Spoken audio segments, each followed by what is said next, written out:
Bienvenue dans ma bulle. Dans ma bulle, personne n'est nul. Chaque citoyen a du prix et est conscient de son rôle, fait parfaitement sa part du colibri. Nous allons entrer dans un univers où tout est parfait. Nous allons imaginer cette terre dont nous rêvons. Comment maintenir la planète en dessous de 1,5 degré et surtout, comment est-ce qu'on pourrait vivre dans un monde meilleur? Pour ça, apprêtez-vous à accueillir, comme il se doit pour moi, mon invité du jour, le professeur Constant Houndénou. On fait du bruit!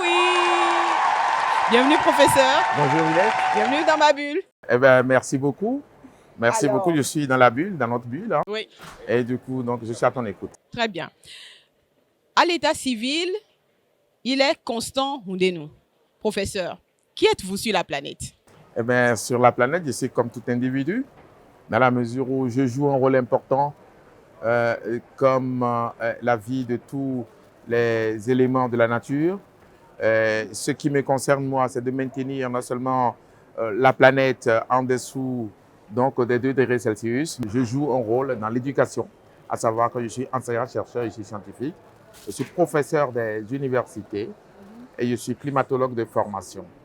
Et actuellement, je suis le conseiller technique du ministre du cadre de vie et des transports, chargé du développement durable. Bien. Maintenant, vous savez combien est éminent mon invité.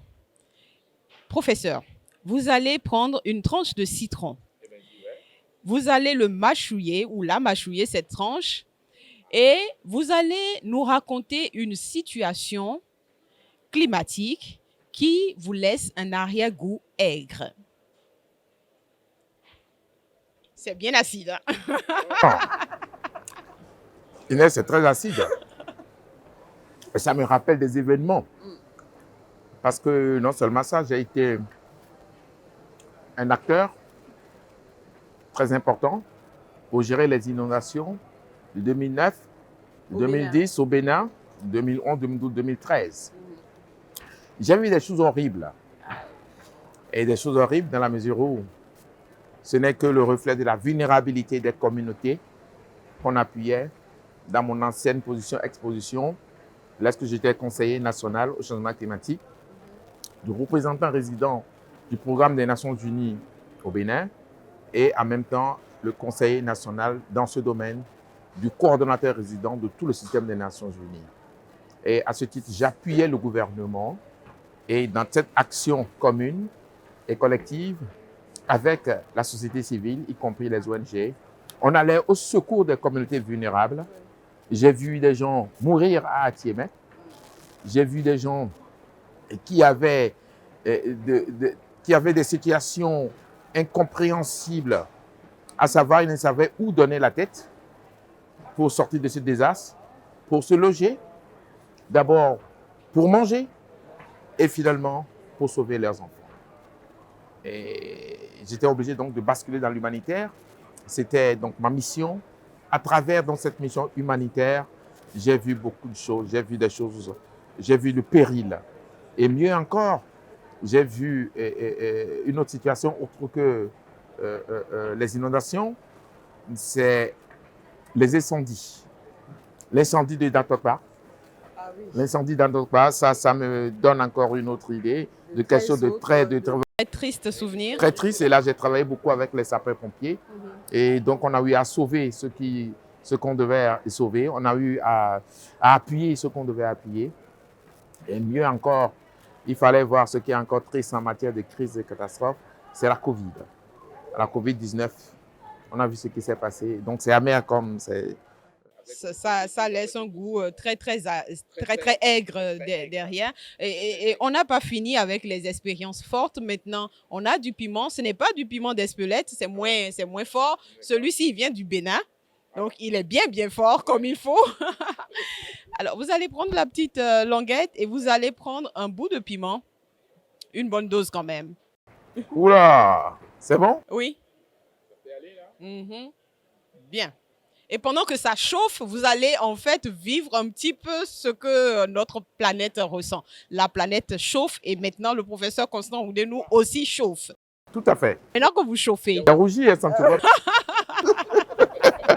elle est bonne celle-là. ouais. Alors maintenant que vous chauffez, pensez et partagez avec nous une solution qui pourrait nous aider tous à maintenir la planète à 1,5 degré. Waouh, ça chauffe effectivement. J'ai les yeux en larmes. Ça veut dire que le monde également a les yeux en larmes. Oui. Si nous nous retrouvons ensemble ici, Inès, toi et moi à la COP 28 à Dubaï, oui, c'est parce que nous avons l'âme aux yeux. L'âme aux yeux dans la mesure où la planète est en train de pleurer. Pleurer parce que nous avons détruit la planète elle-même. Et du coup, il fait plus chaud qu'auparavant. Donc la couche d'ozone nous laisse, ce qui fait que nous avons beaucoup plus les rayons ultraviolets du soleil qui arrivent chez nous. Et avec toutes ces conséquences possibles, ceci mêlé donc à la démographie, c'est la dégradation des terres, dans son action holistique, et ça veut dire que ça chauffe. Ça chauffe non seulement au niveau des hommes, nous-mêmes, même au niveau des animaux, au niveau des cours d'eau, et ça chauffe partout. Au niveau de la terre, ça chauffe partout. Donc, il faut une action collective. L'action collective, c'est ce qui a amené donc, toute la communauté à se revoir en 1972 à Rio de Janeiro. Et de là, des conventions ont été signées qui sont des pactes mondiaux et qui font fédérer toutes les actions, que ce soit blanc, noir, jaune, de toutes les planètes, de tous les continents, afin que nous ayons une action collective et que nous respections la nature pour la sauvegarder. La nature, c'est la création. Nous sommes arrivés, nous l'avons vu. Et en physique, on n'a pas d'équilibre. Tout est en équilibre. Alors, si un des maillons est en déséquilibre, ça veut dire que tout sera en déséquilibre. Alors que la nature elle-même cherche toujours son équilibre, qui est l'équilibre isostasique. Nous avons modifié l'effet des impacts et de façon négative, ce qui fait que nous sommes en train de subir et nous avons les larmes aux yeux. Larmes aux yeux de la mesure où nous avons vu donc une certaine avancée du désert. Nous avons vu une certaine désertification. Larmes aux yeux parce que tout s'assèche. Larmes aux yeux parce que nous avons le dérèglement des régimes pluviométriques et ce qui induit donc un impact négatif sur tout ce qui est production alimentaire, la sécurité alimentaire. Nous avons vu également la mobilisation et la mobilité urbaine, à savoir les mouvements de population du sud vers le nord, et ce qui fait que nous avons de ce problème au niveau donc d'entrée de l'immigration et avec toutes les autres maladies nouvelles que nous voyons, nouvelle génération, et on se pose même des questions de savoir s'il y a une nouvelle épidémie avec ça. Bref, c'est pour vous dire que larmes aux yeux, dans la mesure où la biodiversité a été touchée. Larmes aux yeux dans la mesure où la vie urbaine et commerciale a été touchée. Larmes aux yeux dans la mesure où la vie biomédicale a été excessivement modifiée. Larmes aux yeux dans la mesure où le langage diplomatique a été complètement modifié. Nous ne respectons plus les engagements vis-à-vis de nous-mêmes, des pactes que nous avons signés, à savoir au sein de la Convention cadre des Nations Unies pour le changement climatique. Il était dit que à la conférence de Paris, la COP 25, que nous devons tout faire. La COP 21 plutôt de Paris, que nous devons tout faire pour maintenir les émissions à moins de 1,5 ou de 2 degrés. Mais à cette allure, si nous continuons, nous ne le respectons pas. Et à Dubaï, heureusement que donc nous avons eu quelques lueurs d'espoir, à savoir que nous allons vers un monde qui est meilleur. Mais est-ce que cela est meilleur? Faut-il respecter les engagements? Mais j'y crois et j'attends de voir. Je vous donne maintenant de l'eau.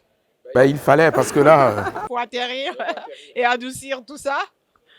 Et cette eau, puisqu'on le dit, l'eau c'est la vie, cette eau va nous servir de passerelle. Maintenant que vous avez bu et que c'est bien frais, vous voyez, c'est avec toute la tradition africaine que je vous reçois. Oui, ça me fait plaisir, effectivement. Alors maintenant, vous allez dans la paix que cette eau vous a procurée. Imaginez le monde meilleur dont nous rêvons. Quand Constant Houndénou se perd dans ses idées les plus belles, qu'est-ce qu'il voit? Comment est-ce qu'il voit notre planète? C'est faire de la fiction, c'est vrai. Vous connaissez très bien Candide. Il a dit « Et maintenant, cultivons notre jardin ». Et donc, c'est Voltaire. Oui. Et nous avons cultivé le jardin dans le monde meilleur. Hein. Je vois le monde à partir de ce qui s'est passé aujourd'hui, sinon depuis la semaine dernière à la COP28, où des annonces ont été faites pour que les pays les plus vulnérables soient pris en charge en matière d'équité, diplomatique, je rêve d'un monde où il y aura la concorde. Concorde, mais dans la contradiction. Parce que c'est la contradiction qui fait avancer les peuples. C'est la contradiction qui fait avancer les hommes. C'est la loi des contraires, la loi de la dialectique. Oui. Donc, au niveau de cette dialectique, je rêve de voir un jour les pays les plus avancés réduire leurs émissions, où on serait capable même et d'avoir donc une décision collective d'aller à vélo pour tout le monde, pour que donc on ait moins à polluer la nature.